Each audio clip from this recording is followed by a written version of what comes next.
Pour réussir un parcours indoor, il faut prendre en compte plusieurs choses, à savoir que souvent les parcours indoor se font dans des espaces plus restreints que les carrières d'obstacles habituelles. On a parfois un manque de luminosité, en tout cas une différence de luminosité entre le parcours de détente et le parcours intérieur, et aussi un manque de visibilité pour le cheval. Si c'est un manège qui est bardé ou bardé en partie, on aura des moments où le cheval peut voir l'extérieur et des moments où au contraire il ne voit pas. Ce qui veut dire aussi que parfois les chevaux peuvent être angoissés d'entendre un bruit à l'extérieur sans pouvoir l'identifier et donc s'éloigner du bord de piste. Ce qui sera important également de surveiller, c'est le tracé, puisque dans un manège indoor, donc les tracés seront sûrement un peu plus serrés. On a des obstacles en général qui sont plus proches les uns des autres, qui peut donner une impression au cheval et au cavalier quand il arrive d'une jungle un peu d'obstacles. Donc il va vraiment falloir choisir judicieusement son tracé pour ne pas être gêné par tous ces obstacles présents.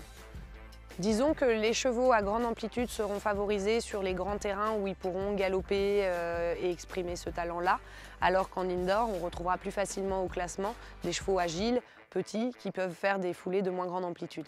Ça peut arriver d'avoir à sauter 2 fois le même obstacle, notamment sur un parcours indoor.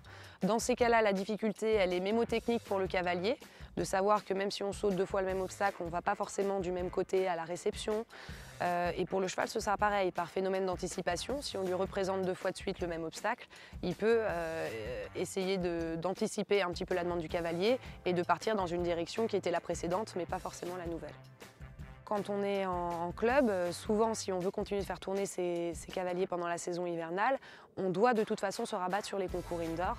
Ce qui est important, c'est d'avoir une surface de détente suffisamment grande afin d'éviter tous les problèmes lors de la détente et mettre le cheval dans de bonnes conditions pour l'entrée sur le parcours indoor. D'un point de vue des cavaliers, c'est toujours de bonnes expériences à prendre. On sait qu'il y a de grandes échéances qui peuvent aussi se jouer en indoor. Donc s'ils veulent être de futurs cavaliers, grands cavaliers, il faut de toute façon s'entraîner et entraîner le cheval.